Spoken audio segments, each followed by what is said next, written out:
Bonjour, nous avons vu précédemment comment arrêter le bateau.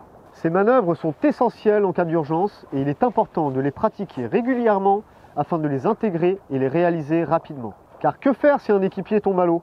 Le danger est conséquent et il faudra connaître sur le bout des doigts et la manœuvre d'arrêt et la chronologie de la récupération. Je vous propose ici de voir une manœuvre de récupération d'homme à la mer à l'aide du moteur. C'est parti!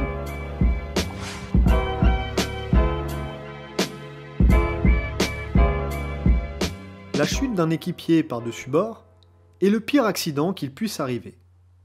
C'est le principal péril encouru et il est impératif que nous nous entraînions régulièrement en équipage à la manœuvre de récupération. Nous pouvons pourtant anticiper ce risque en donnant et en suivant les consignes du briefing sécurité donné avant le départ. Car tout déplacement à bord doit être sécurisé et nous n'oublions pas l'adage « une main pour soi, une main pour le bateau ». Se déplacer en baissant notre centre de gravité nous permet aussi d'être plus stable. Mais le port du gilet de sauvetage en mer, ainsi que le harnais mousquetonné à la ligne de vie quand les conditions se dégradent, sont autant de sécurité que nous nous devons d'appliquer. Au cas où, il est important de rappeler que l'homme à la mer doit adopter la position fétale en bougeant le moins possible pour limiter la perte de chaleur. Il tente de rester dos aux vagues et utilise les équipements à disposition de la brassière pour se signaler, comme le sifflet ou la lampe. Pour s'entraîner, comme ici, nous relions notre plus gros pare-battage à un seau solide. Ce sera notre homme à la mer. La longueur de boute entre l'un et l'autre doit être la plus courte possible pour éviter qu'elle ne vienne s'emmêler dans les hélices ou les safrans. On peut aussi s'entraîner à la manœuvre pour récupérer un déchet flottant dans l'eau. Nous gagnerons en expérience tout en sauvegardant notre milieu. Nous commençons l'exercice en naviguant sans allure prédéfinie et un équipier jette le seau et le pare-battage à l'eau.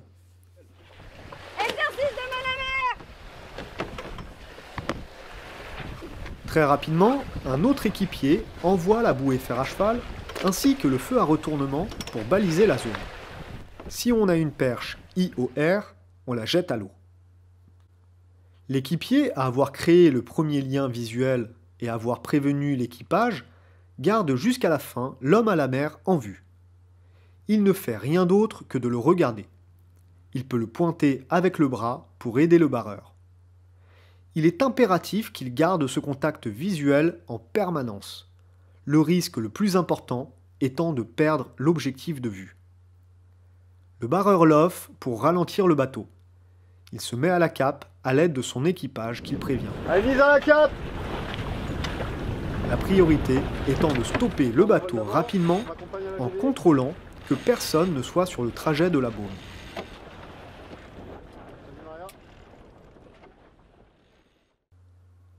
Le bateau arrêté et dérivant, nous demandons à un équipier d'appuyer sur la touche Man Overboard du GPS.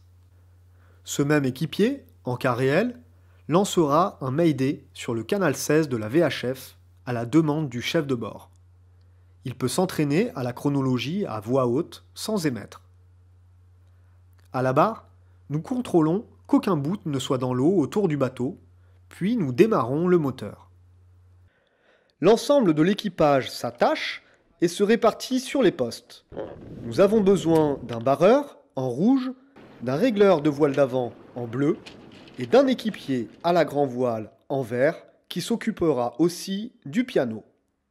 Le barreur demande à ses équipiers d'enrouler la voile d'avant. Le piano enroule grâce à la bosse de l'enrouleur, tandis que l'équipier à la voile d'avant choque l'écoute. Une fois la voile enroulée, le barreur descend sous le vent de l'homme à la mer et la grand voile reste choquée. Nous prenons garde à ne pas descendre au vent arrière et de bien rester au grand largue avec le vent aux 3/4 arrière. Les équipiers sont hors du trajet de la baume et du palan. Pour éviter à tout prix le suraccident lors des manœuvres, nous proscrivons l'empannage et virons de bord sans laisser trop d'espace entre l'homme à la mer et notre bateau. Nous nous aidons si besoin du moteur pour virer de bord. L'équipier à la grand voile reprend simplement le mou de l'écoute, puis choque une fois sur l'autre amure. À la barre, nous continuons à avancer sous le vent du naufragé et regardons la girouette. Lorsque celle-ci pointe l'homme à la mer, nous nous dirigeons vers lui, grand voile toujours choqué. Celle-ci n'étant pas propulsive, nous nous dirigeons à l'aide du moteur sur l'homme à la mer en contrôlant notre vitesse. Pour avoir une meilleure visibilité, nous choisissons de récupérer la victime du côté où nous sommes assis. Le bateau étant haut sur l'eau, l'équipier qui le garde en vue indique la distance au barreur. Ici, nous le récupérons à tribord. Dès que nous nous approchons de l'homme à la mer, nous mettons le moteur au point mort. Lorsqu'on atteint le seau, on le récupère à l'aide de la gaffe. En cas réel, on attache un long bout sous les bras ou le gilet du naufragé. Le barreur éteint le moteur dès que le lien est établi. Il maintient le bateau à l'arrêt face au vent pour qu'il soit stable le temps de la récupération. Les équipiers aident le naufragé à remonter à bord par les jupes, toujours attaché au bateau. S'il est inconscient, on peut le hisser à l'aide de la drisse de spi et d'un winch. Mais le plus pratique est d'avoir à bord un palan dédié à cette fonction. On peut, si besoin, utiliser l'annexe pour le glisser dedans, mais évitons au maximum d'envoyer un autre équipier à l'eau. Une fois l'homme à la mer récupéré et sécurisé, on annule le Mayday à la VHF.